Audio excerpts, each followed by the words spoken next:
भावना की शादी को अभी 4-5 महीने हुए थे और त्योहारों का समय चल रहा था। तो भावना की ननद रीमा दुर्गा पूजा की छुट्टी में मायके आई थी, जो अब अगले त्योहार के लिए वापस ससुराल जाने वाली थी। भावना की सास कमला जी बेटी के ससुराल वालों के लिए मिठाई वगैरह पैक कर रही थी। भावना बोली, लाइए ना मम्मी जी, मैं कर देती हूँ। वैसे भी मुझे गिफ्ट पैक करना बहुत पसंद है। और दीदी, इस बार तो आप बहुत कम दिनों के लिए आई हैं, अगली बार वक्त निकाल कर आइएगा। तभी दरवाजे पर एक बहुत बड़े डब्बे का कुरियर आया।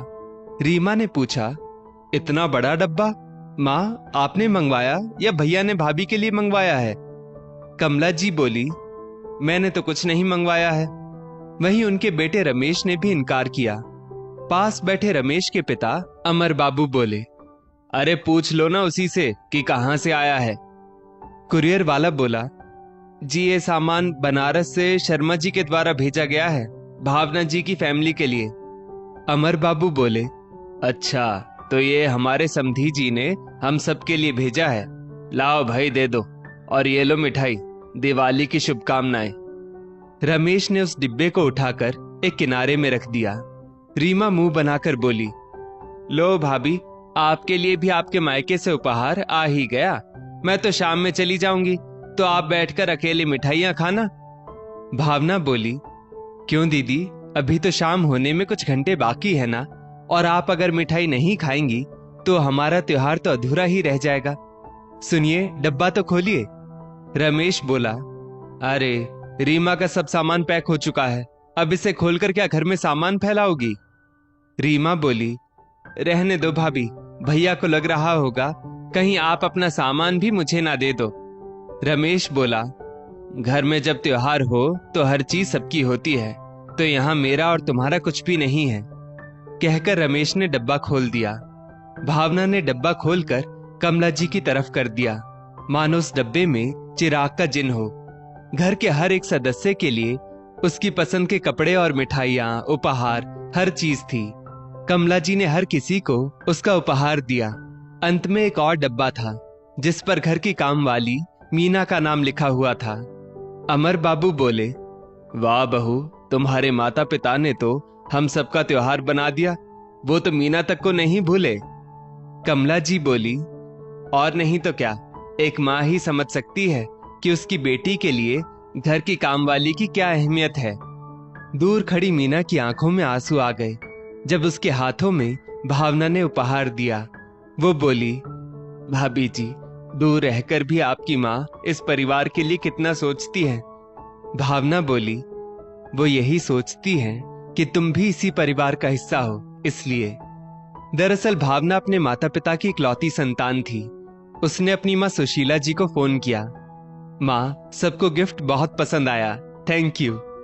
सुशीला जी बोली, इतने सालों में पहली बार त्योहार में हमारा घर आंगन सूना होगा। दोनों माँ बेटी रोने लगी।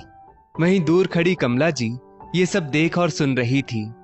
शाम में कमला जी अमर बाबू से बोली, सुनिए, मेरे मन में एक बात आई है। वो बोले, हाँ हाँ बताओ। वो बोली, क्यों ना हम बहू के माता पिता को इस दिवाली में यहीं बुला ले, वो बेचारे वहां अकेले हैं तो उन्हें भी अच्छा लगेगा। रीमा बोली, वाह माँ, एक तरफ दिवाली में आप मुझे ससुराल भेज रही हैं और दूसरी तरफ भाभी के माता पिता को यहाँ बुला रही हैं। कमला जी ने बड़े प्यार से बेटी को समझाया, बेटा, तुम अपने ससुराल की गृह लक्ष्मी हो, बहू इस घर की लक्ष्मी है। तो लक्ष्मी पूजा में अगर घर की लक्ष्मी ही दुखी रहे तो घर में सुख समृद्धि कैसे आएगी? और त्योहार में जहां तुम्हारे माता पिता तुम्हारे लिए यहाँ खुश हैं, वहीं बहू के माता पिता वहां अकेले दुखी हैं, तो ये भी तो अच्छी बात नहीं है, क्यों जी? अमर बाबू बोले, और बेटा, यहाँ तो तुम्हारा भाई है और ससुराल में तुम्हारा पूरा परिवार है, पर तुम्हारी भाभी अपने माँ बाप की अकेली संतान है, तो सोचो त्योहारों में उन्हें वहां अकेले कैसा लगेगा। मुझे गर्व है कि तुम्हारी माँ इतनी समझदार है, तो अपनी माँ से कुछ सीखो, ताकि ससुराल में तुम्हारी भी उतनी इज्जत हो जितनी तुम्हारी माँ की इस घर में होती है। रीमा को अपनी गलती का एहसास हुआ। जब रमेश को इस बात की जानकारी दी गई तो रमेश बहुत खुश हुआ और बोला, हाँ माँ, भावना को हम सरप्राइज देंगे और ये दिवाली का उपहार उसे और उसके माता पिता को हमेशा याद रहेगा। इधर भावना मायके से आई हुई मिठाइयों को भी अपनी ननद के लिए पैक कर रही थी। ये सब देखकर रीमा की आंखों में आंसू आ गए। शाम में जब वो विदा हो रही थी तो भाभी को गले लगाकर बोली, मुझे बहुत खुशी है कि इस घर की गृहलक्ष्मी आप हैं। ईश्वर करे आप सदा खुश रहें और इस घर की खुशी सदा बनी रहे। 4 दिन बाद दिवाली थी और रीमा के जाने के बाद भावना घर की साफ सफाई में लग गई। दूसरे दिन रमेश बोला, मैं जरूरी काम से बाहर जा रहा हूं तो आने में रात हो जाएगी। मीना भावना की पूरी मदद कर रही थी और पूरे घर की साफ सफाई करके रात के लिए खाना बनाकर वो अपने घर जाने लगी। भावना बोली, बहुत देर हो गई मीना, घर जाकर खाना मत बनाना, अपने परिवार के लिए भी खाना यहीं से ले जाओ। कमला जी बोली, बहू रमेश कब तक आएगा? वो बोली, मम्मी जी वो किसी मीटिंग के लिए काम से बाहर गए हैं, रात तक लौटेंगे ऐसा बोलकर गए हैं। वो बोली, ठीक है तो उसे आने दो, हम सब साथ में खाना खाएंगे। रात के करीब 10:30 बजे दरवाजे की घंटी बजी। कमला जी बोली, बहू देखो कोई आया है। भावना बोली, ये आए होंगे। जैसे ही उसने दरवाजा खोला, सामने अपने माता पिता को देखकर वो हैरान हो गई। कुछ बोल नहीं पा रही थी, बस उसकी आंखों से खुशी के आंसू बह रहे थे। रमेश बोला, अरे अब रोती ही रहोगी कि इन्हें अंदर भी आने दोगी? उसने माता पिता को गले से लगाया और अंदर लेकर आई। सास ससुर ने उनका बड़े ही प्यार से स्वागत किया। भावना बोली, आप मुझसे झूठ बोलकर गए थे ना, और अचानक ये प्रोग्राम कैसे बन गया? रमेश बोला, ये माँ की तरफ से तुम्हारे लिए त्योहार का सरप्राइज गिफ्ट है। भावना ने अपनी सास की ओर देखा तो सास मुस्कुराकर बोली, जहां मैं एक बेटी की खुशियों का ध्यान रखती हूँ, वहीं बहू की खुशी का भी तो ध्यान रखना होगा ना। नए रिश्तों के साथ हर त्योहार मनाएंगे तभी तो घर में खुशी आएंगी।